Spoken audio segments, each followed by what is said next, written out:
कि वो तेरा क्या लागे। जो बाबा करे तुझे प्यार, जो बाबा करे तुझे प्यार, कि वो तेरा क्या लागे, कि वो तेरा क्या लागे।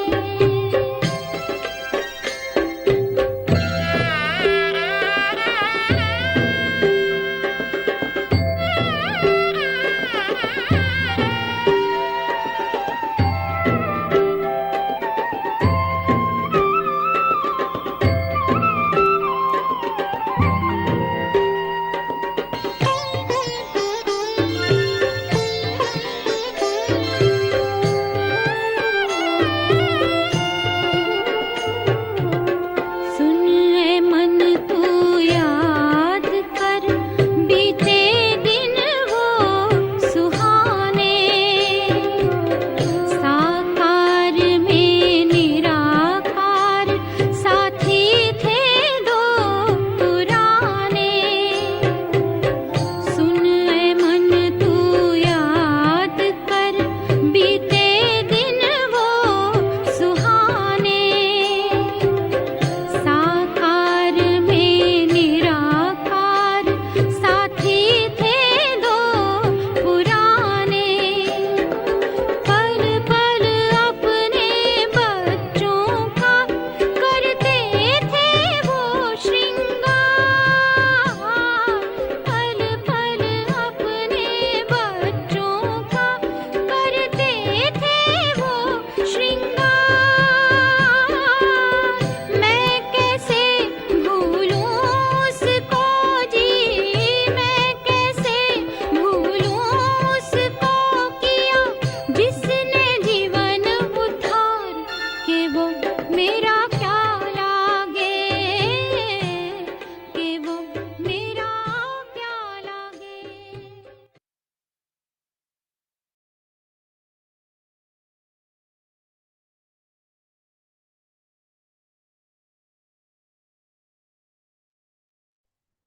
ओम शांति। ओम शांति भैया।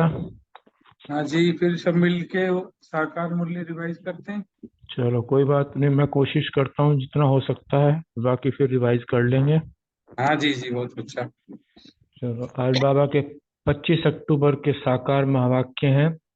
आज बाबा ने बहुत सारे रहस्य भी खोले हैं। एक तो ये कहा है कि तुम बेहद के बाबा को याद करो, क्योंकि इसमें ही ज्ञान, भक्ति और वैराग्य समाया हुआ है, और एक नई पढ़ाई है।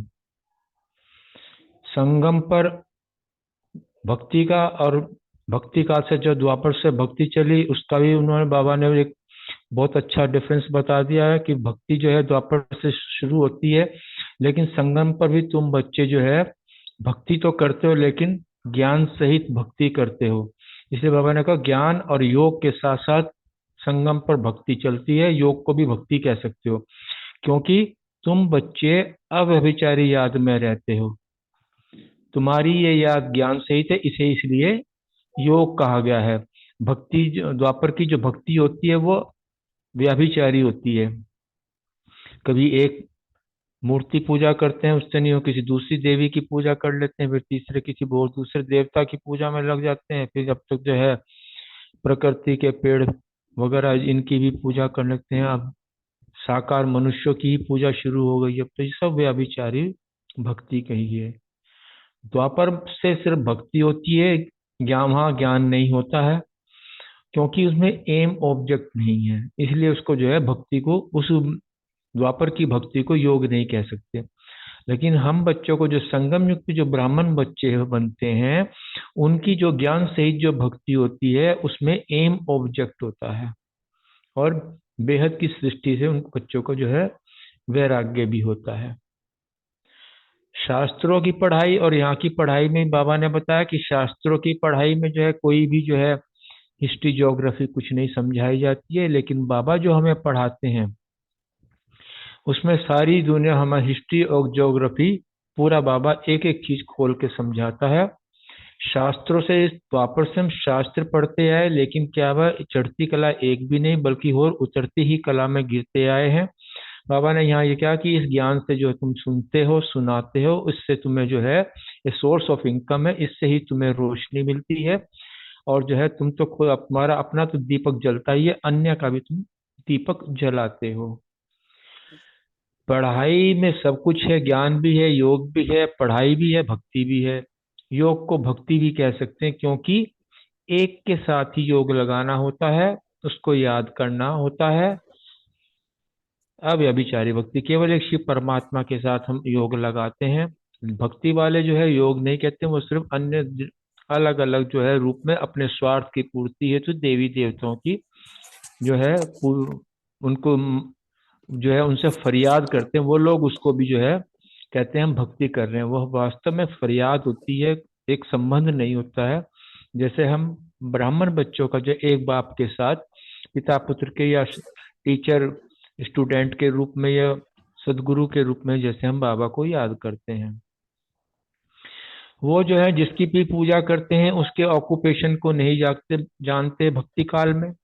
लेकिन हम बच्चे जो हैं शिव बाबा को याद करते हैं, उसके पूरे ऑक्यूपेशन को जानते हैं। और हमको बच्चों को ये भी मालूम है, शिव बाबा के साथ ही योग लगाने से अर्थात उसको याद करने से कर्मातीत अवस्था को प्राप्त होते हैं। इस प्रकार हमारे कर्म विनाश होते हैं। तो आगे बाबा ने बताया कि तुम्हारे पहले भी जो है धीरे धीरे तुम जो है सजाए विक्रम, इस ज्ञान को सुनने के बाद जो है विक्रम सजाए खत्म हो जाते, लेकिन भक्ति काल में देवी देवताओं की पूजा करते करते तुम्हारे विक्रम विनाश नहीं होते, ना ही तुम कर्मातीत अवस्था को प्राप्त करते हो।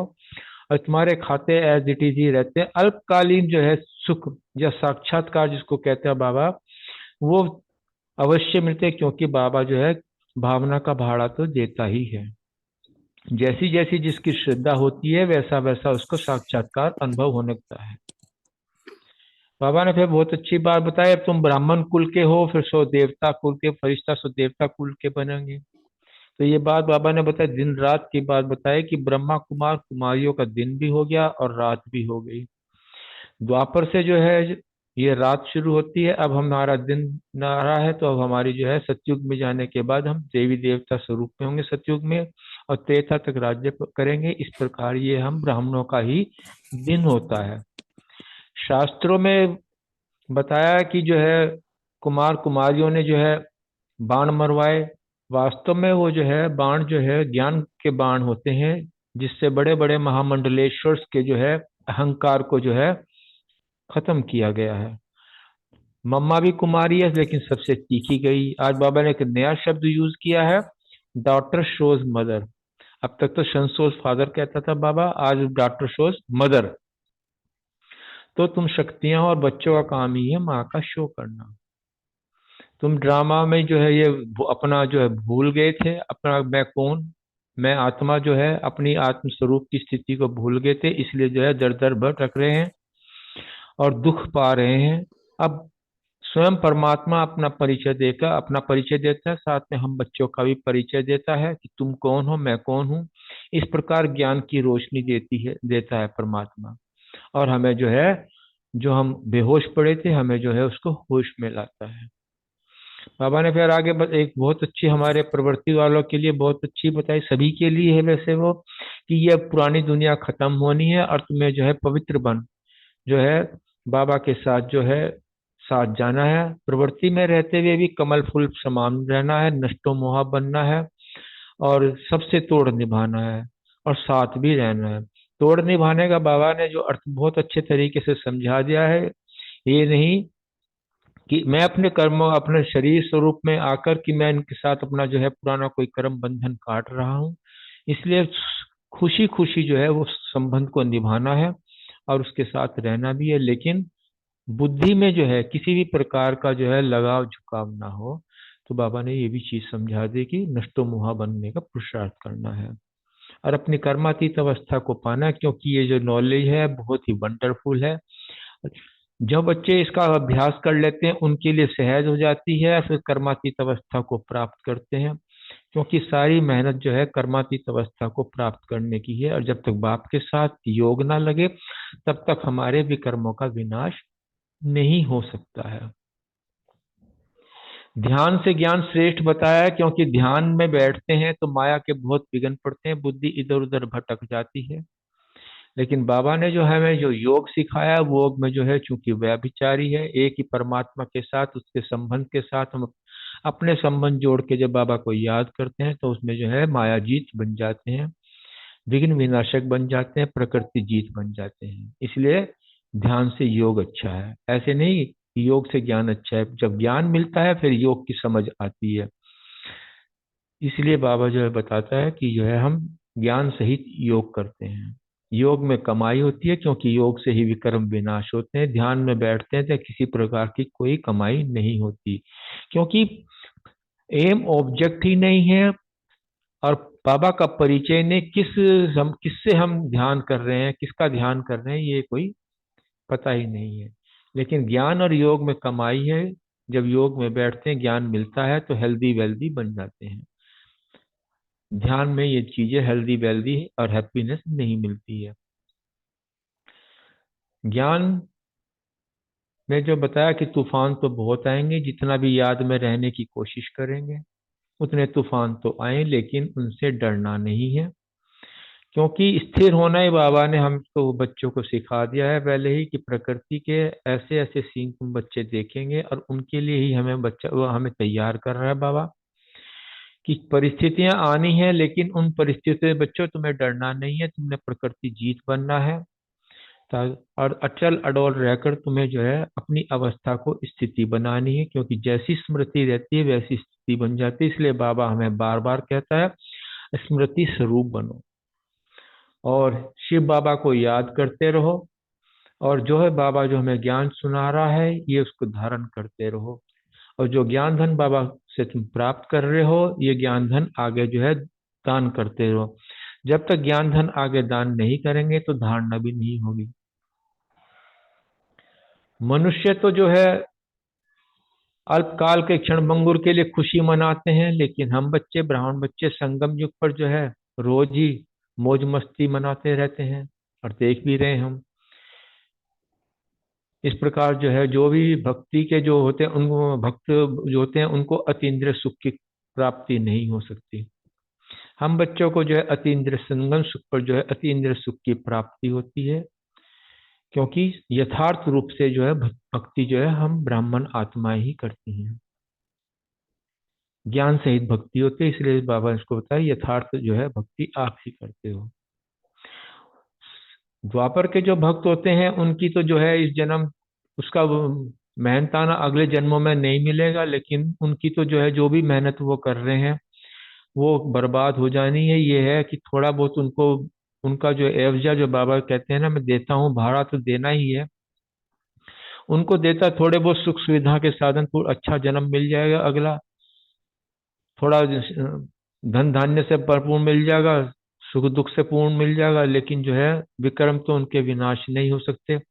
और ना ही जो भक्त की जो द्वापर की भक्त आत्माएं होती हैं वो बाबा से जो है जहाँ अपने घर को याद करती हैं, इसलिए उनको परम धाम का पता ही नहीं कि परम धाम क्या होता है। ये ब्राह्मण बच्चे ही जानते हैं कि परम धाम क्या है। हमारा जो मूल वतन है, जो मूल घर है, वो परम धाम है, जहाँ की हम आत्माएं हैं और पाठ बजाने के लिए इस सृष्टि पर आई हैं।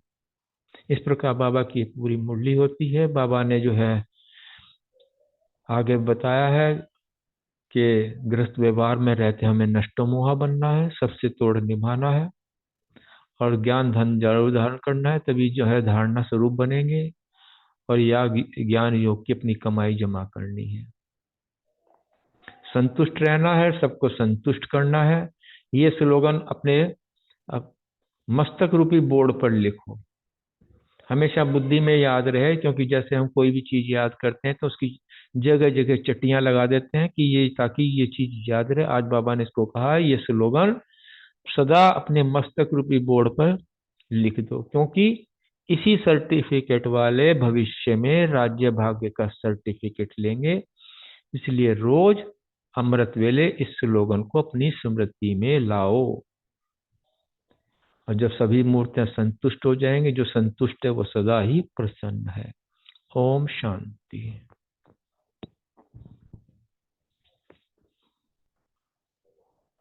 ओम शांति। बहुत अच्छा, थैंक यू अशोक भाई जी। आज जो दीदी भी जो क्वेश्चन पूछ रहे थे ना कि जियोग्राफी, हाँ विनीता बहन कुछ बोलेंगे, जियोग्राफी क्या है? नहीं नहीं, मैंने वैसे ही हो गया, बताइए आप अच्छा, जो बता रहे हैं। हाँ जियोग्राफी, बाबा क्या जियोग्राफी पढ़ाता है, बाबा दीदी ने पूछा था। तो तीनों लोगों को तो बताता है बाबा, वो जियोग्राफी में जाता है, भूगोल में। बाकी क्या बाबा है? वो बाबा ने आज ये दीदी ने ये समझाया था कि जो है भारत ही अखंड है। अखंड जो है ये बाबा ने बताया था, और कोई भी खंड नहीं होगा, ये जो है केवल सतयुग के अंदर एक भारत ही एक अखंड होगा। ये पूरी ज्योग्राफी बाबा ने समझाई थी, जितना मैं समझ पाया। हाँ ये है भारत अखंड, ये भी तो ज्योग्राफी है।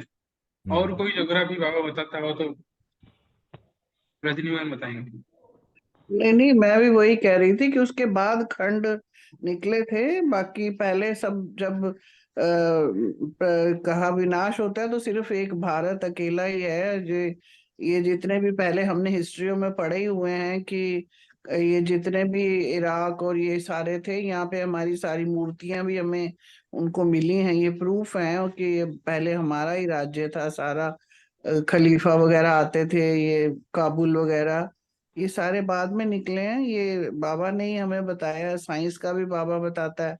हमारे यहाँ तो पूरे सब्जेक्ट पूरे बताते हैं बाबा ने तो।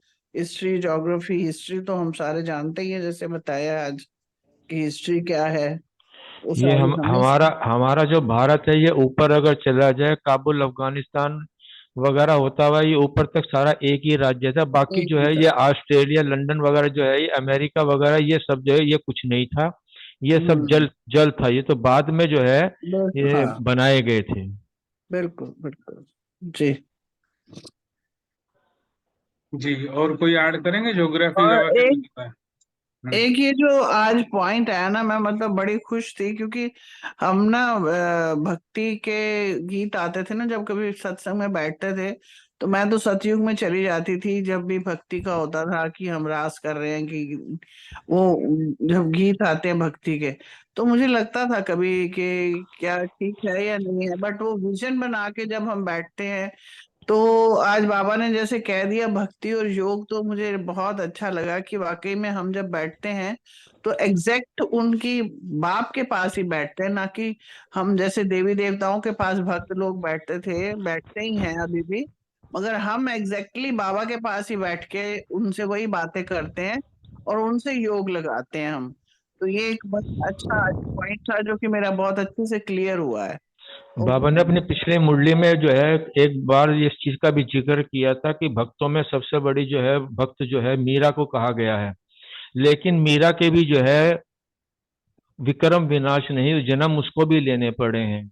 केवल उसको उसकी भक्ति का भावना का जो भाड़ा जो है वो बाबा ने दिया है। नहीं, यहाँ पॉइंट जो डिस्कशन हो रहा है ना, ये भक्ति और योग एक ही है, इसके ऊपर पॉइंट डिस्कशन कर रहे हैं हम। तो बिल्कुल। इसमें हाँ एम, भगत, उसमें एम ऑब्जेक्ट नहीं होता। जो द्वापर की भक्ति होती है, जो हम ज्ञान सहित भक्ति करते हैं, विद एम ऑब्जेक्ट के साथ करते हैं कि हमारा ऑब्जेक्ट क्या है और एम क्या है। वो तो डिफरेंस बता रहे हैं आप। जी। भक्ति और योग एक कैसे है, उसके लिए रजनीवन बता रहे हैं।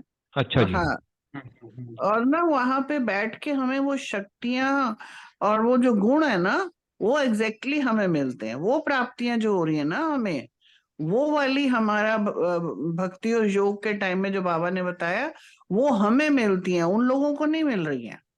हम एग्जैक्टली उनसे चार्ज होते हैं, वहां चार्ज नहीं होते। हमारी एक्चुअल में उसके साथ भक्ति जो है, ये विजन बना के जब हम करते हैं तो वो सारी प्राप्तियां हमें होने लगते हैं। तो ये बहुत अच्छा एक पॉइंट था कि मुझे बहुत ही अच्छा लगा और क्लियर हुआ, भक्ति स्पष्ट हुआ में, एकदम। भक्ति में और योग समान क्यों है?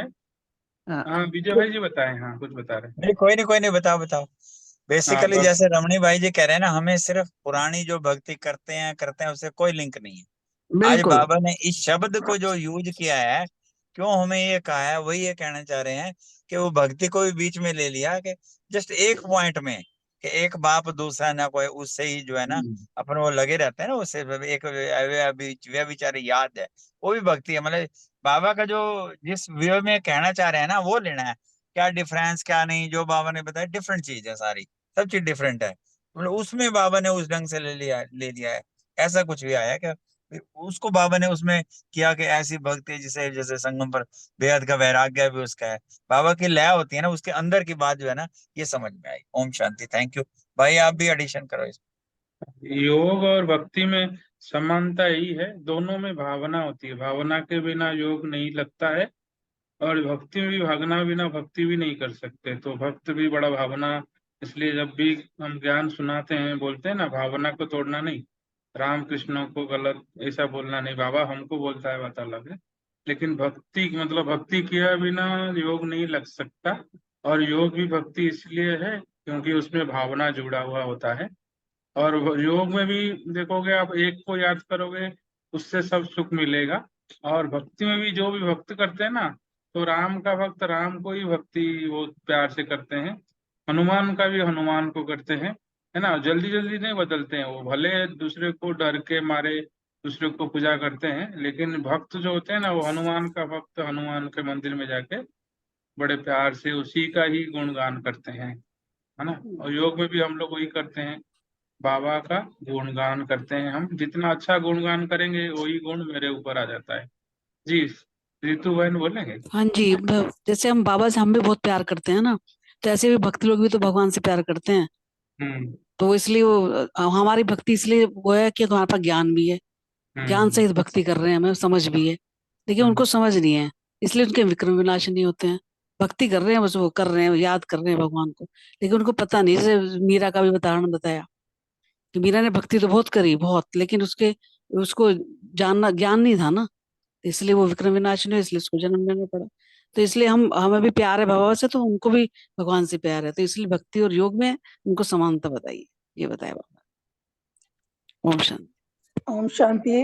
बाबा कहते हैं ना, भक्ति का फल ही तो ज्ञान मिला ना, भक्ति की तो भगवान मिला ना हमें। तो पहले हमें भी कहाँ पता था, जब भक्ति करी हमारी भक्ति पूरी हुई तो बाबा मिला, बाबा मिला तो ज्ञान मिला। अब हमारी जो भक्ति है वो भक्ति योग के साथ है, क्योंकि अब हमने बाबा को पहचान लिया ना, तो हम अर्थ सहित मतलब समझ के भक्ति जो कर रहे हैं। ओम शांति। ओम शांति। बाबा ने, वैसे आप सबने बहुत ही सुंदर पॉइंट बताए हैं, और बाबा ने भक्ति योग ये वर्ड यूज किया है पहली बार। तो वो क्यों है, क्योंकि गीता के अध्यायों में भी भक्ति योग का मेंशन आता है, और उसमें भी यही बताया गया है कि जो सिर्फ एक मुझ निराकार को प्यार से, दिल से याद करता है, उसकी लगन सिर्फ मेरे में होती है, वो इस जन्म मरण के चक्र से मुक्त हो जाता है। तो ये चीज जो पूरा ज्ञान आधारित भक्ति है, हाँ, उसको भक्ति योग बोला है गीता में। तो बाबा जैसे सच्ची गीता सुनाता है, तो कई बार गीता के वर्ड्स लेके भी मुरली चला लेता है। तो बाबा का अपना ही स्टाइल है। तो लेकिन हमें पता है कि भक्ति और ज्ञान में क्या अंतर है, हम सब जानते हैं ये। ओम शांति। और आज की जो मुरली है, अव्यक्त वाणी, 30 अप्रैल 1977, हाईएस्ट अथॉरिटी की स्थिति का आधार, कंबाइंड रूप की स्मृति। पहले भी ये मुरली जब चली थी, तो ये मुरली सबसे पहली बार जब हमने सुनी थी, तब पता चला कि कंबाइंड रूप के 3 अर्थ होते हैं। तो बाबा कितनी स्पष्टता से बताता है ना। तो एक तो हमको पता ही है कि हम जब, जैसे शिव शक्ति स्वरूप है, बाप और बच्चों का कंबाइंड रूप है बाबा जो कहते हैं। तो एक तो वो ब्राह्मण और बाबा का ब्राह्मण स्वरूप है, और बाबा के साथ हम जब लगन में मगन हो जाते हैं, वो कंबाइंड स्वरूप है। दूसरा जो बाबा ने कहा कि एक तो वो जो सत्युगी स्वरूप है, हाँ, विष्णु चतुर्भुज का, तो वो है। और तीसरा जो आत्मा और शरीर कंबाइंड रूप में है ना। तो बिना शरीर के आत्मा कुछ नहीं कर सकती, कर्म करने के लिए शरीर आवश्यकता है। तो ये कंबाइंड स्वरूप है, जिसको धारण करके हम इस सृष्टि में पार्ट बजाते हैं। तो बाबा ने मेनली ये 3 स्वरूपों के बारे में बताया है। और बाबा ने ये कहा है कि सदैव कंबाइंड की नॉलेज को हम धारण करते हुए चलेंगे तो सदा हाईएस्ट अथॉरिटी अपने को अनुभव करेंगे, है ना। क्योंकि इसमें हमारे स्वरूप, 3 स्वरूप तो बाबा ने बता ही दिए हैं। और बाबा कह रहे हैं कि पहले जब हम शरीर और आत्मा के कंबाइंड रूप को स्मृति में रखते हैं तो रचता जो है वो आत्मा है।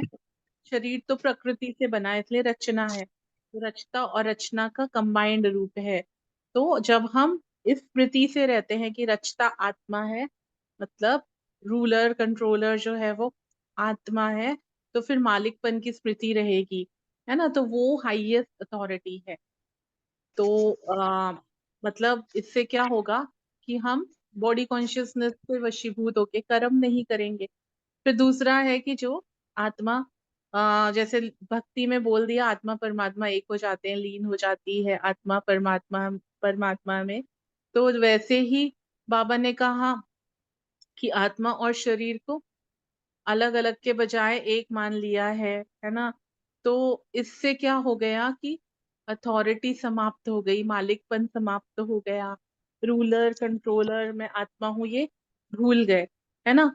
तो उससे क्या रिजल्ट हुई कि सब कुछ गवा दिया। जैसे एक है ना, सब कुछ गवा के होश में आए तो क्या हुआ, ये गीत है। तो वो बेहोशी की स्टेज में हम हैं। तो अब बाबा कहते हैं कि वर्तमान संगम युग पर बाप और बच्चों के कंबाइंड रूप की स्मृति को भूल जाते हैं, तो हाईएस्ट अथॉरिटी के बदले क्या हो जाते हैं, सर्वशक्तिवान के बच्चे हैं। लेकिन विस्मृति से हम क्या बन जाते हैं, शक्तिहीन, उदास, निर्बल, हाँ, वशीभूत आत्मा अपने आप को अनुभव करते हैं। और जो कंबाइंड रूप की स्मृति है वो समर्थी लाती है, तो विघ्नों को भी हम पार कर लेते हैं कंबाइंड रूप से। हाँ, तो ये हमको अथॉरिटी ऑटोमेटिकली हमारे अंदर आ जाती है, सिर्फ एक स्मृति का स्विच ऑन होने से। तो चाहे स्वयं कमजोर आत्मा भी हूँ, लेकिन जब बाबा का साथ मिल जाता है तो सर्वशक्तिवान के साथ की स्मृति से, अपनी भी मास्टर सर्वशक्तिवान की जो स्मृति है, उससे शक्तियां जैसे हमारे ऑर्डर प्रमाण चलती है, जैसे बाबा कहते हैं।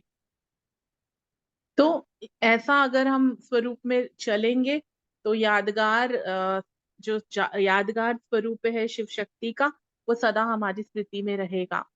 और अलंकारी स्वरूप जो है वो माया जीत की निशानी है। अलंकार यही है ना, अपने अलंकारों की याद रहेगी हमें। तो जो सदा अपने को शक्तिशाली फिर अनुभव करेंगे, जो कि विष्णु चतुर्भुज वाला जो स्वरूप है, तो वो अलंकारी स्वरूप है। तो वो भी शक्तिशाली एक हमारी अनुभूति का है कि हमने माया पे विजय कैसे पाई थी। तो तीनों ही प्रकार के कंबाइंड रूप को स्थिति में रखना है। और सदा युगल रूप से अकेले नहीं बनना है। तो बाबा हम मेरा युगल है, एक मुरली में बाबा ने ये भी बोला है।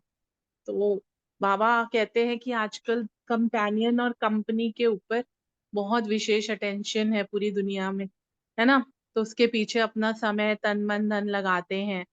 तो अब बाप जैसा कंपेनियन और कंपनी सारे कल्प में नहीं मिल सकती, है ना।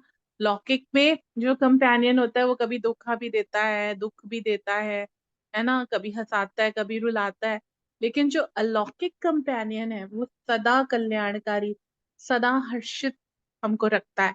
वो कभी मूड ऑफ नहीं करता, वो धोखे से बचाता है ना। जैसे गीत याद आ जाता है, एक तुम ही हो जो मुझसे न होते खफा, है ना। तो वो हम धोखे से बच जाते हैं अगर उसकी स्मृति में रहते हैं। तो सदा वो एक का 1000 गुना गुना देने वाला दाता है। लेकिन कई बार कंपेनियन को ना पहचानने के कारण सदा साथ के बजाय किनारा कर लेते हैं और कभी मन को मोड़ लेते, मतलब बाबा रिजल्ट भी देख रहे हैं। तो इससे क्या हो जाते हैं, व्यक्ति व्यक्ति वैभव के वशीभूत हो जाते हैं, प्रभावित हो जाते हैं, है ना। तो अगर हम ऐसा कर लेते हैं तो इसका अर्थ है संकल्प से तलाक दे दिया हमने अपने कंपेनियन को। अभी हम सदा सुहागिन वाली मुरली पढ़ के आए थे और अभी बाबा ने कहा कि तलाक कैसे दे देते। तो किनारा करना अर्थात तलाक देना। तो दिल के सिंहासन पर सच्चे साथी के बजाय अल्पकाल का साथ निभाने वाले, है ना, हद की प्राप्ति का लोभ देकर धोखा खिलाने वाले आर्टिफिशियल सोने का हिरन अपनी तरफ आकर्षित कर लेता। आज बाबा ने कहा है ना, तोड़ निभाना है ना। साकार मुरली। तो यही है कि हमको उनके अट्रैक्शन में नहीं आना, नहीं तो स्वर्ण हिरण के पीछे ही भागते रह जाएंगे। तो हम तख्त नशी सच्चे साथी के बजाय धोखेबाज साथी बन जाते हैं अगर हम ऐसे संकल्पों से भी तलाक दे देते हैं। तो संकल्प में आकर्षित होना अर्थात तलाक देना।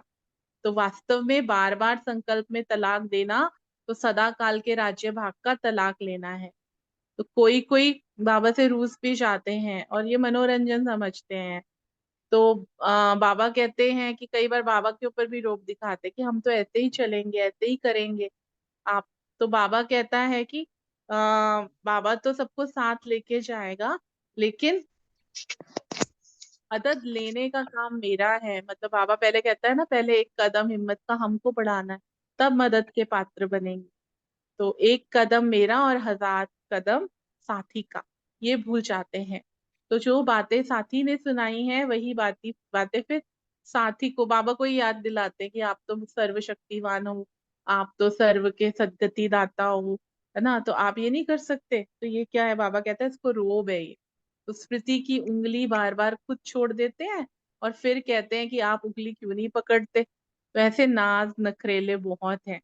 तो बाबा कहते हैं याद रखो ऐसा कंपेनियन जो नैनों पर बिठा कर ले जाए। हाँ, ऐसा कब मिलेगा? तो कंपेनियन से सदा तोड़ निभा, अर्थात कंबाइंड रूप में रहो। अभी बाबा यहाँ पे तोड़ निभाने का एक नया अर्थ बता रहा है। बाबा के साथ तोड़ निभाना मतलब कंबाइंड रूप में रहना। तो साथ साथ ब्राह्मणों की कंपनी भी सबसे श्रेष्ठ कंपनी है, जो ड्रामा के भाग्य प्रमाण थोड़ी सी ही आत्माओं को प्राप्त है। तो कंपनी में भी देखा जाता है कि ये कंपनी लाभ देने वाली है या प्राप्ति कराने वाली है। जो कंपनी जो वैसे बिजनेस वाली होती, तो ब्राह्मण कंपनी सर्व प्राप्ति कराने वाली। तो ब्राह्मणों में भी बाबा ने बताया फुल कास्ट और हाफ कास्ट दोनों प्रकार के होते हैं। तो जो हाफ कास्ट है मतलब जो युद्ध की स्थिति में रहते हैं, सारे नियम मर्यादाओं को फॉलो नहीं करते, वो क्षत्रिय हैं। तो उनको भी ब्राह्मणों की कंपनी चाहिए। तो जो साथी की कंपनी वही कंपनी चाहिए। अगर हाफ कास्ट ब्राह्मणों की कंपनी कर लेते हैं तो सच्चे साथी से स्वतः समीप के बजाय दूर हो जाते हैं। ये संग दोष के बाबा ने आज उसके बारे में बताया है। तो ब्राह्मणों की कंपनी चढ़ती कला होती है, क्षत्रियों की कंपनी में ठहरती कला हो जाती है। जो जितना श्रेष्ठ होता है उसको कंपनी भी श्रेष्ठ होती है। तो श्रेष्ठ ब्राह्मण ऐसी कंपनी नहीं कर सकते जो साथी को मंजूर नहीं। वफादार साथी कभी ऐसी कंपनी नहीं करेंगे, है ना। तो बाबा कहते हैं कौन सी कंपनी चाहिए ये सोचो। तो सदा, वैसे तो किसी की कंपनी नहीं चाहिए, बाबा मेरा साथी है। तो कंपेनियन और कंपनी को समझकर साथ निभाओ। कंपेनियन से प्रीति और रीति निभाओ और कंपनी में मर्यादाएं निभाओ, है ना। तो इसको कहा जाता है कंबाइंड रूप की स्मृति में हाईएस्ट अथॉरिटी की स्थिति में रहना। अच्छा, सदा प्रीति की रीति निभाने वाले, मर्यादाओं की लकीर में रहने वाले, आर्टिफिशियल सोने हिरन के पीछे सच्चे साथी को किनारा न कर साथी से एक सेकंड भी दूर न रहने वाले, सदा स्मृति की उंगली साथी के साथ देते हुए चलने वाले, ऐसे वर्तमान और भविष्य तख्त नशी आत्माओं को बाप दादा का याद प्यार और नमस्ते। हम रूहानी बच्चों की भी रूहानी बाप दादा को दिल व जान सिक व प्रेम से नमस्ते नमस्ते नमस्ते। थैंक यू बाबा। अभी 1 मिनट साइलेंस के बाद क्वेश्चन आंसर स्टार्ट करते हैं।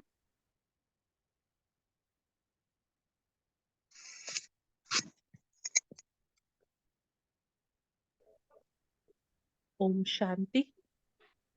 पहला प्रश्न रितु बहन और प्रीति बहन से है। तीनों कंबाइंड स्वरूप कौन से हैं? पहले स्वरूप का वर्णन करें। हाँ जी, ओम शांति। आज बाबा ने कहा कि पहला आत्मा और शरीर ये कंबाइंड स्वरूप है। जैसे आत्मा के शरीर के बिना तो आत्मा नहीं है ना, तो दोनों ही साथ चाहिए, तो इनका एक कंबाइंड स्वरूप बताया, जो अनादि सृष्टि चक्र में भी अनादि पाठ बजाते हैं।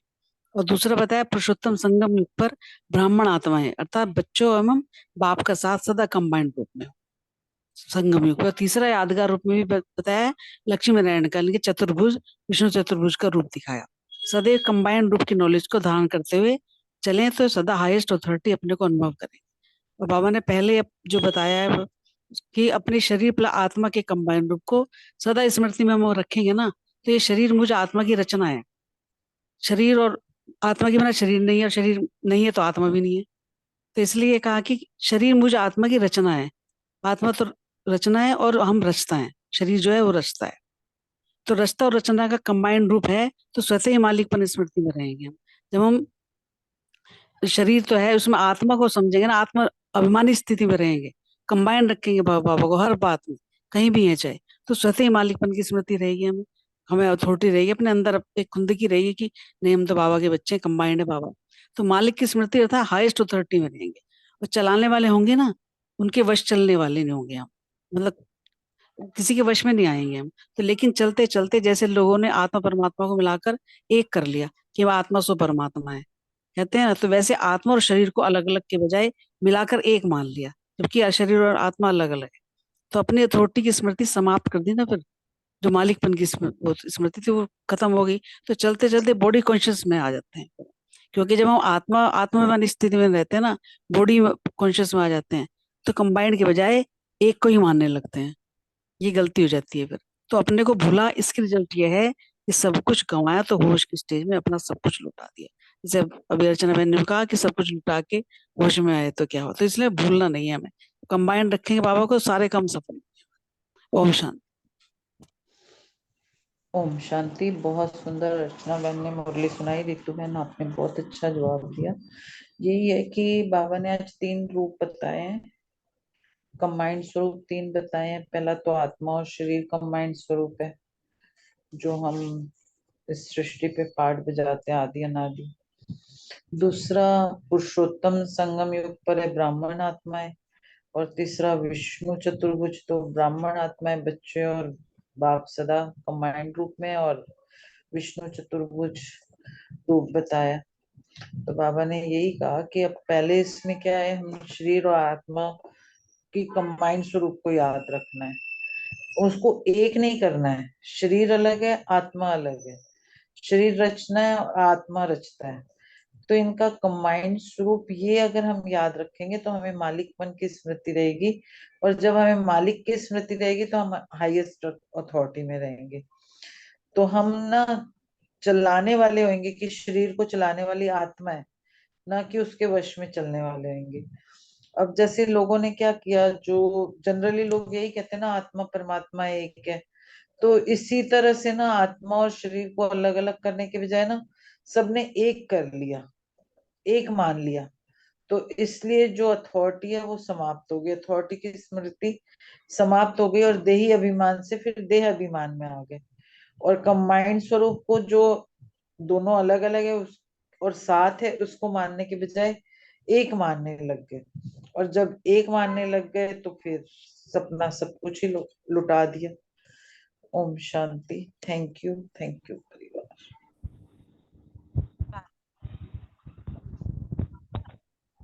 मालिकपन की बात की है कि मैं आत्मा मालिक बनकर शरीर को चला रही हूँ, ये स्मृति तभी रहेगी जब हम। दूसरा क्वेश्चन भैया विनीता बहन के लिए है, दूसरे स्वरूप का वर्णन करें। ओम शांति। पुरुषोत्तम संघ युग पर बाबा ने ब्राह्मण आत्माएं अर्थात बच्चों का और बाप का सदा साथ साथ कंबाइंड रूप बताया। बच्चे बाबा को अपने साथ फील करते हैं, तो एक अंदर एक सबसे पहले तो अपनी, जो मैं पर्सनल बात है, एक अच्छी सी फीलिंग आती है कि हम बाबा के साथ हैं। वैसे तो मुंह से निकलता ही है हर समय कि बाबा बैठा है, कोई मुश्किल आती है, लेकिन एक बाबा का साथ होना भी बहुत बहुत अच्छा सा लगता है। जैसे कि वो कहते हैं ना कि मेले में उंगली अगर बच्चे ने पापा की पकड़ी हुई है तो उसको अंदर से फीलिंग ठीक आती है कि बाबा संभाल के बैठे हैं। वैसे ही वाली बात है कि इस पूरी दुनिया रूपी मेले में हमने बाबा की उंगली पकड़ी हुई है, तो हम कंबाइंड रूप में अंदर से बड़ी अंदर अपने आप को शक्तिवान फील करते हैं।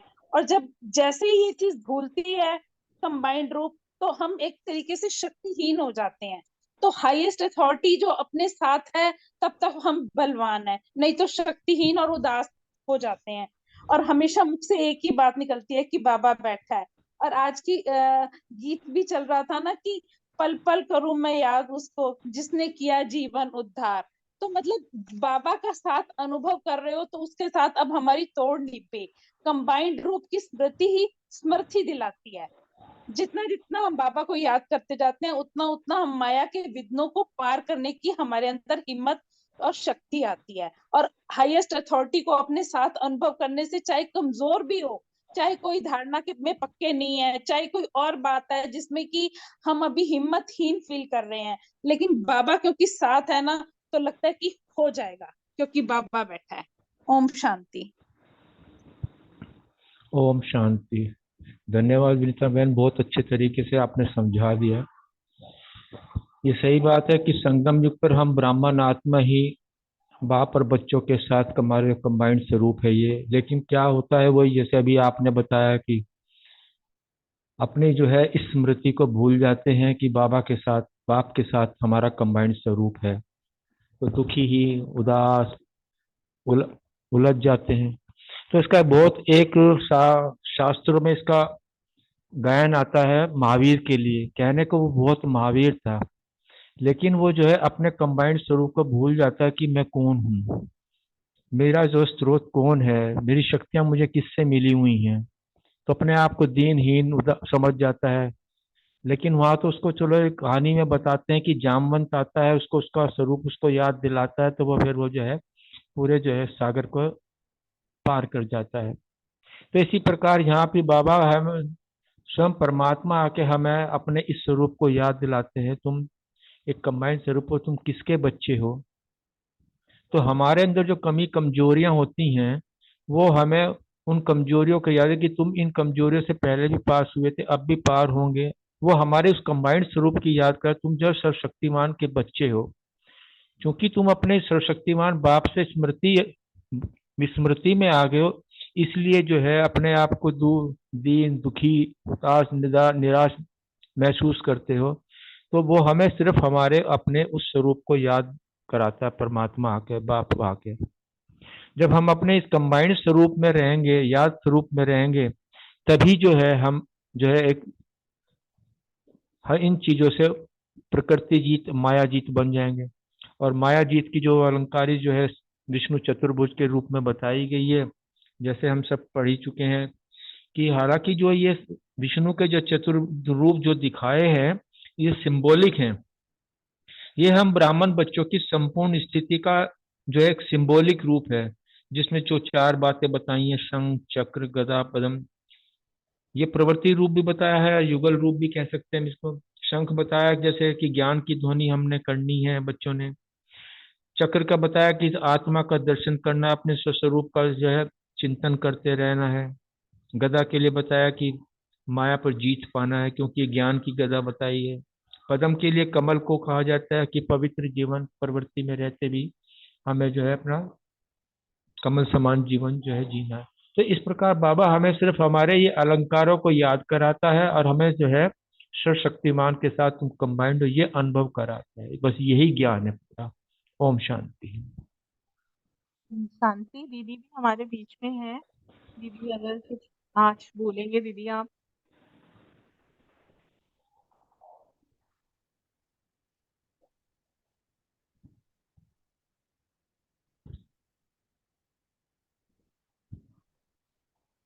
अच्छा लगता है दीदी बिजी हैं सेवा में। नेक्स्ट क्वेश्चन जो है वो रजनी बहन और रूमा बहन के लिए है। आर्टिफिशियल ओम शांति। मैं सुन रही हूँ, अभी सुनने का रोल करती हूँ, फिर बोलने का बाद में करूंगी। अच्छा दीदी उससे पहले तो हमारा क्वेश्चन है। नहीं नहीं, अभी कुछ कह रहे थे ना अर्चना बहन, इसीलिए। हाँ जी, मैं कह रही थी दीदी आए हैं तो बोल दे, क्योंकि आप कब चले जाते हो पता नहीं। नहीं नहीं नहीं, चली नहीं जाऊंगी, बस सुन रही हूँ। अभी सुनने का रोल करूंगी आज, फिर ठीक है। ओम शांति। अच्छा, आर्टिफिशियल सोने का हिरन अपनी तरफ आकर्षित कर लेता है, अर्थात कंपेनियन से तोड़ कैसे निभाएंगे? रजनी बहन और रूमा बहन।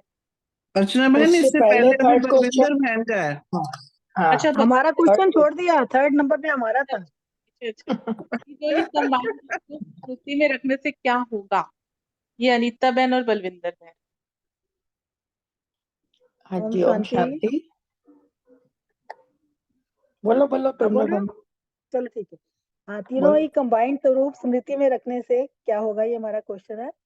जैसे बाबा ने बोला कि हम 3 रूप से कंबाइंड रूप जो स्मृति में रखते हैं, आत्मा और शरीर का, और अभी संगम पर हम ब्राह्मण आत्माएं, बाप और बच्चों का, और यादगार रूप में हमारा चतुर्भुज स्वरूप है। तो जब जब हम तीनों ही कंबाइंड स्वरूप अपनी स्मृति में रखते हैं, तो हम अपने को बड़े हाईएस्ट अथॉरिटी अपने को अनुभव करते हैं। हमारे अंदर जो है मालिकपन की स्मृति रहती है, यानी कि हम अपने को बाबा के साथ समझते हुए हाईएस्ट अथॉरिटी समझते हैं। दूसरा, कंबाइंड रूप की स्थिति में रहने से हमारे अंदर समर्थी आती है, यानी कि हमें हिम्मत मिलती है, ताकत मिलती है कि बाबा हमारे साथ है। और तीसरा है अलंकारी रूप, जो है वो हमें हमारा जो है वो माया जीत की निशानी है। अलंकार सदा अपने को, हम जो है अलंकारी स्वरूप में अपने आप को शक्तिशाली अनुभव करते हैं। जब हम तीनों रूप में कंबाइंड रूप की स्मृति में रहते हैं, तो हमें ये तीनों प्राप्तियां होती हैं। ओम शांति। ओम शांति, बहुत अच्छे से बताया। यहाँ पे बाबा ने बताया कि कंबाइंड स्वरूप की स्मृति में जब हम रहते हैं, जब साथ ही साथ है, दोनों रूपों से हम बाबा के साथ सब संबंधों के उसमें कंबाइंड रहे, अगर एक तो वो हमारा युगल भी है, बाप और बच्चे के रूप में भी है, और कितने संबंध है। जब हम बाबा को कंबाइंड स्वरूप की स्मृति में रखते हैं ना, जब वो ऑल माइटी, बाबा ने बोला ना, हाईएस्ट अथॉरिटी जब कोई तुम्हारे साथ चल रही है तो कितनी शक्ति होती है, कोई डर नहीं लगता ना।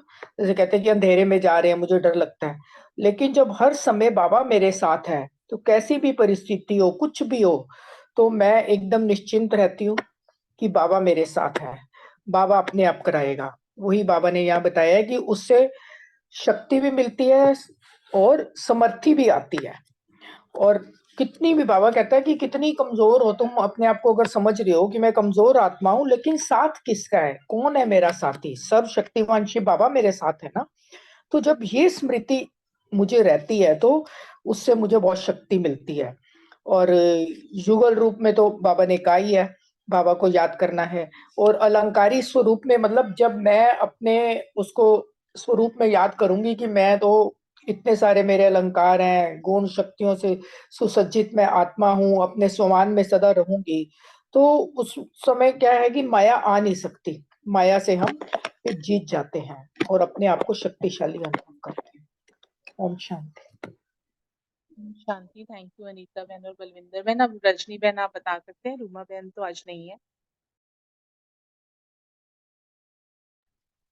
ओम शांति। आज जैसा कि बताया है, तीनों रूपों का कंबाइंड रूप के बीच में भी है।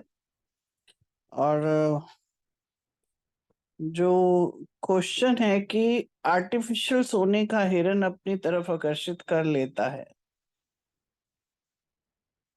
अर्थात ये एग्जाम्पल जो है ना, ये है रामायण का। जैसे रामायण में भी दिखाया ना कि हिरन था, तो आर्टिफिशियल, मतलब उसको लगा, देखने में लगा कि सोने का है। यानी कि हम कोई बाहर की वस्तु या कोई व्यक्ति है या स्थान है, उसकी तरफ जब हम अट्रैक्ट हो जाते हैं, उसको वो है एक्चुअली वैसा नहीं। बाबा ने कहा ना कि जो दुनिया के जितने भी संबंध हैं, वो हमें क्षणिक सुख जरूर दे देते हैं, मगर वो कभी ना कभी थोड़ी देर का सुख दे के अल्पकाल का जैसे होता है, और उसके बाद हमें उसमें जो दुख प्राप्त होते हैं वो हम पहचानते नहीं है, और जब इसमें धोखा खा लेते हैं। जैसा कि दिखाया गया है कि सोना, उसको अट्रैक्ट करने के लिए सीता ने अपने भगवान राम भगवान को भी पीछे कर दिया और उनको लगा दिया कि जाइए और लेके आइए। और हम भी ऐसे ही करते हैं, जब हमें दुनिया में कोई ऐसा दिखता है जो बहुत अच्छा है, जिससे हमें लगता है कि अट्रैक्शन हो जाता है, तो हम भगवान जी से कहते हैं। जैसे आज जैसे एग्जांपल कि भाई ये यज्ञ में भी बहुत अच्छा कोई कर रहा है, या घर में भी कोई ऐसा है जो बहुत अच्छा कर रहा है, तो वो अच्छा किससे कर रहा है, क्यों कर रहा है, किससे प्राप्त हुआ है, इसकी बजाय हम ना उसकी फेवर करने के लिए भगवान जी को कहते हैं, भगवान जी इसको और शक्ति दे दो, भगवान जी इसको और करने के लिए दे दो। भगवान जी को उनके साथ लगा देते हैं और उनके लिए मांगते हैं, ना कि हम ये करें कि हमें थैंक यू करना है भगवान जी का, कि परमपिता परमात्मा का, कि ये आपकी दी हुई शक्ति है। कितनी सुंदर। एक बार एक छोटा सा एक बताती हूँ, एग्जाम्पल है कि एक बार एक, ये है भक्ति की कहानी है मगर ये हमें समझाने के लिए बताई गई, कि एक संत के पास एक माँ बाप और बेटी आते हैं, और वो बेटी बहुत सुंदर होती है। तो संत ना उस बच्ची को, लड़की को देख के देखते ही रह जाते हैं। तो बाप को लगता है ये क्या है, ये कैसा संत है जो उस लड़की को ही देखे जा रहा है। तो उसने कहा आप ये क्या कर रहे हो? उन्होंने कहा मैं भगवान की रचना को निहार रहा हूं, कि भगवान तू कितनी सुंदर रचना करता है, तू कैसा होगा। तो मैं उसकी स्मृति में खो गया। तो हमें परमपिता परमात्मा की एक एक बात उससे लिंक करके, परमपिता परमात्मा ने उसको दिया करने के लिए। अगर किसी में विशेषता है, हम देखते हैं दुनिया की, और वो हमने हर हर और हम सब ने ये अनुभूतियां की हुई हैं। जब भी हमने संसार वालों के साथ इच्छा करके कुछ किया है ना, तो हमें वहां से जो कहते हैं कि रिवार्ड कहो या वापसी जो मिलती है, वो वाली वो नहीं मिलती है। हर कोई स्वार्थ का संबंध है यहाँ पे। और अगर थोड़ा सा मिल भी जाता है तो वहां भी कहीं ना कहीं स्वार्थ है हमारा, और वो बाद में उसके बदले में चाहता है कि मेरे को भी बदले में मिले। और उनके लिए हमने पूरा जीवन, अपना वक्त भी, अपने सारे खजाने हम उनके पीछे खराब कर देते हैं। जबकि करना हमें क्या है, जहां से हमें प्राप्तियां हो रही हैं, जहां से अब हमें समझ आ रहा है, वो वक्त हमें देना है। बाबा कितना अच्छा कहता है, संकल्प में भी अगर आपने छोड़ दिया, हमने अट्रैक्ट हो गए हिरन की तरफ, बाहर की तरफ अट्रैक्ट हुए, तो बाबा कहता है तलाक दे दिया। कितना शब्द, मतलब कितनी इम्पोर्टेंट, इतनी अहमियत वो बार बार हमें याद दिलाता है, मगर हम फिर से वैसा करने लग जाते हैं। हमें यहाँ पे ध्यान देना है कि हम जो मेरा साथी कौन, उसको पकड़, उसके साथ निभानी है हमने, उसके साथ मर्यादाओं में चलना है, उसके साथ नियमों में चलते हुए उसके साथ प्यार करना है, उसके साथ सारा कुछ करना है, तो वो निभाया जाता है। हर जगह कहीं भी अगर देखें तो पहले ये मेरा परमपिता परमात्मा का दिया हुआ, मेरे परमपिता परमात्मा का किया हुआ है, उसका थैंक यू। अगर मैं बैठी भी हूँ, सपोज कोई प्रॉब्लम भी आ रही है और कोई आके कर गया मेरी हेल्प, तो थैंक यू मैं किसका करूंगी? परमपिता का। उसने ही तो भेजा है किसी को, वही तो आया है परमपिता के कहने पे, क्योंकि मैं तो उन्हीं को ही पुकार रही थी। जैसे आज वो भाई अपना अनुभव सुना रहे थे कि मेरा एक्सीडेंट हुआ और जवाब दे दिया डॉक्टरों ने, और मेरी युगल ने बाबा के साथ बैठ के बहुत योग किया। तो उसने ये नहीं कहा कि डॉक्टरों ने किया, उन्होंने कहा परमपिता परमात्मा ने मुझे नया जन्म दिया, और वही देता है। डॉक्टर भी लास्ट में आके यही कहता है, जी जो करेगा भगवान करेगा, लास्ट में यही शब्द बोले जाते हैं ना। तो वो करने करावन हर वही है, उसकी कंपनी, उसके साथ हमारा हर वक्त रहना चाहिए, और वही को देखना। बाकी नकली हिरन तो बतेरे हैं, इसीलिए तो रावण के हाथ में आ जाते हैं हम लोग। वो भी रावण ले गया था सीता को, तो यहाँ भी वही होता है, माया झपट्टा मार देती है। ओम शांति। हाँ, नेक्स्ट क्वेश्चन विजय भाई और रूमी बहन के लिए है। ब्राह्मणों की कंपनी श्रेष्ठ कंपनी है कैसे? रूमी बहन ने आंसर भेजा है, तो पढ़ देती हूँ मैं। ओम शांति। आज बाबा ने हमें समझानी देते हुए बताया कि हमने निराकार रूप में शिव बाबा को अपना कंपेनियन बनाना है और साकार रूप में फुल कास्ट ब्राह्मणों का संग करना है। जैसे कहा जाता है कि a man is known by the company he keeps, हमें भी ऐसे ब्राह्मणों का संग करना है जो सदा बाप से प्रीत निभाने वाले हों, बाप को सदा अपना साथी बनाकर चलने वाले हों, और सदा खुद भी मर्यादा की लकीर में चलने वाले हों, धारणाओं पर चलने वाले हों, और हमें भी सही राह दिखाने वाले हों, ना कि भटकाने वाले। सही में साकार में ब्राह्मण परिवार दुनिया की सर्वश्रेष्ठ आत्माओं का परिवार है, जो हमें भाग्य से मिलता है। यह कंपनी हमें चढ़ती कला में ले जाने वाली है। बाबा ने अटेंशन दिलवाया कि हमें हाफ कास्ट ब्राह्मणों की कंपनी नहीं करनी है, क्योंकि उनमें क्षत्रिय की तरह युद्ध करने के संस्कार होते हैं, इसलिए वे बाबा के समीप नहीं आ पाते हैं। इस सुंदर ब्राह्मण परिवार का बहुत बहुत शुक्रिया, और आपका भी बहुत बहुत शुक्रिया रुमी बहन। ओम शांति। मेरे भाई हैं तो अभी शेयर करें। Thank you very much. Rhumi बहन ने भी अच्छे से एक्सप्लेन किया, आप सबने भी बहुत अच्छा पाठ बजाया। कंपनी और कंपेनियन, पंजाबी में कहते हैं बेली और गेली। वाकई में जो ये बताया ना, बड़ा सुंदर काम के बहुत थोड़ी आत्माओं की कंपनी। हम अपने भी नियर एंड डियर में देख लें कितनों के हम संपर्क में हैं और कितनी कम आदमियों की ये कंपनी है। पर अब फॉर्चुनेट पार्ट ये है कि अब संघ मतलब टाइम के हिसाब से ज्यादा अच्छा थोड़ी आत्माएं हैं, इनका ब्राह्मणों का ही संघ रहता है। ब्राह्मणों के संग में मतलब कि ब्राह्मणों के जो है इस कंपनी में हमें अपनी मर्यादित होकर चलना है। मतलब यहाँ वाकई में मर्यादा है, बिना सोचे बिना समझे ही ब्राह्मणों की जो कंपनी होती है तो ऑटोमेटिकली वो कहते हैं ना कि हमें विश्व देख रहा है या ब्राह्मण देख रहे हैं, वाह भाई देख रहा है, दीदी देख रही है, इस हिसाब से होता है ना। तो वो भी एक हमारे लिए सुरक्षा कवच ही है बेसिकली, और इसका विशेष ध्यान रखना है। और स्मृति तो वही रखनी है कि हमें जो कंपेनियन तो हमारा बाबा ही है, कंपनी जो है क्योंकि साकार में तो होंगे ना किसी के संग में कैसे भी होंगे। और संघ का बहुत बहुत फर्क पड़ता है। मतलब कि भाग्यवश हमें शुरू से ही ऐसी कंपनी मिली है, ऐसे अच्छे अच्छे श्रेष्ठ जिन की पढ़ाई में विशेष रुचि थी, या एक दो तो ऐसे हैं कि उनसे आप कभी भी आप मुरली और बाबा की बात कर लो, मतलब वेरी रेयर पर्सन होते हैं कभी भी, मतलब लॉन्ग टाइम से शेयरिंग भी करते हैं, क्योंकि हमारा दूसरा सब्जेक्ट तो होता ही नहीं है कोई भी चीज का। क्योंकि जब हम बाप और बाप की पढ़ाई या उस संग या उस मर्यादा में रह के करते हैं, तो जैसा बाबा ने भी बताया कि वो चढ़ती कला तो होती है।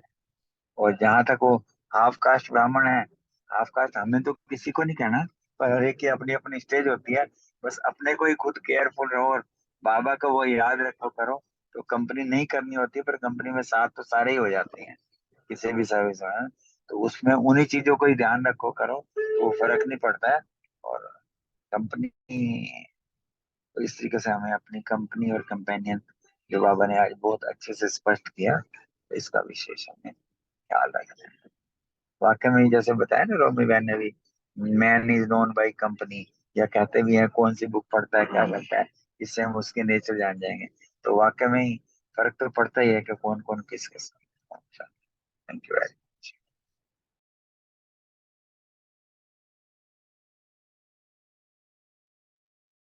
ओम शांति। Thank you. लास्ट क्वेश्चन है, तो बाबा को कैसे तीनों संबंध हम स्मृति में रखें, उसके लिए बाबा ने जो 3 लाइन बताई है कि हमेशा कौन साथ है मेरा, किस कैसे कैसा कंपनी है मेरी, तो वो ध्यान में रहना है। और कंपनी और कंपनियन को समझकर साथ निभाओ। बाबा जो संग दोष की बात करता है, तो संग बड़ा चूज करके करना चाहिए, ऐसे नहीं किसी के साथ भी, है ना। तो और साथ में बाबा ये बताते हैं प्रीत की रीति निभाओ। प्रीत की रीति निभाने वाला एक ही है, और उसकी जो बोला हुआ मर्यादाएं हैं उसमें रहना है। तो बाबा आज जो वरदान दिया है, आप मैं सोच रहा था कि संतुष्ट बनना है, संतुष्ट रहना है और सर्वों को संतुष्ट करना। तो ये चीज तब हो पाएगा जब मैं खुद को आत्मा समझूं और इस शरीर को अलग समझूं। जब तक मैं शरीर के भान में रहूंगा, शरीर को तो किसी भी हालत में आप पूरा संतुष्ट नहीं रह सकते। तो संतुष्ट रहने के लिए आत्मा समझना जरूरी है, और आत्मा जब समझते हैं तो बाबा याद आता है, तो बाबा से सब प्रकार की खजाने प्राप्त होता है। तो आत्मा संतुष्ट हो जाता है, संतुष्ट होता है तो शरीर का पूर्ति भी खत्म हो जाती है, शरीर पर मांगता भी नहीं है, भूख प्यास खत्म हो जाती है। तो यही है बाबा की जो आज तीन तीन जो बाबा ने बताया कि मैं शरीर हूँ, आत्मा शरीर कंबाइंड, और बाबा और मैं कंबाइंड, और तीसरा में विष्णु चतुर्भुज। ये 3 स्वरूप को थोड़ा सा ये 2 मिनट योग करेंगे। ओम शांति।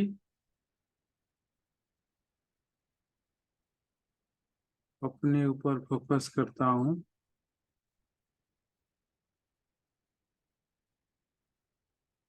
आत्मिक स्मृति में मैं अपने लाइट को देखता हूँ।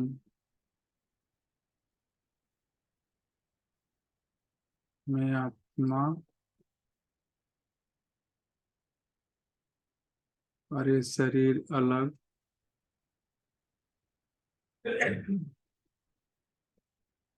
शरीर के अंदर ही मैं आत्मा विराजमान हूँ, शरीर को चलाने के लिए।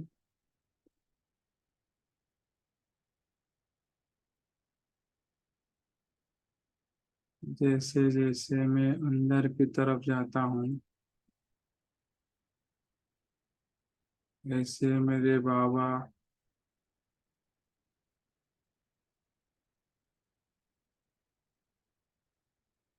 परम धाम से हैं। लगता है कि मेरे साथ है। बाबा की वो आवाज, बाबा बोल रहा है मैं तुम्हारा हूँ, मैं तुम्हारा हूँ।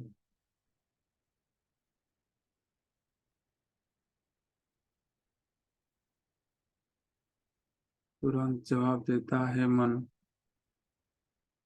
बाबा मैं भी तुम्हारा हूँ।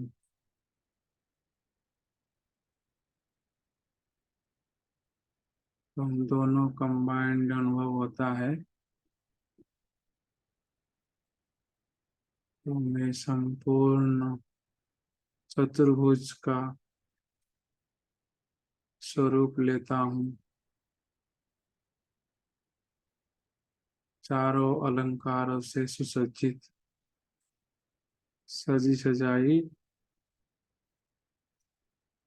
विष्णु स्वरूप में कमल आसन पर खड़ा हूँ। शंख ध्वनि मस्त, वाणी में मधुरता,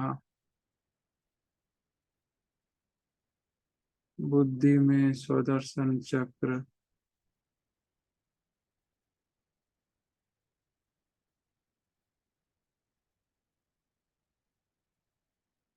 और ज्ञान रूपी गदा।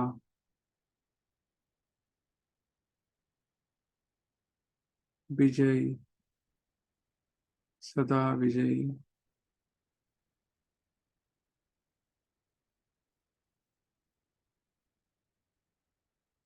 ओम शांति।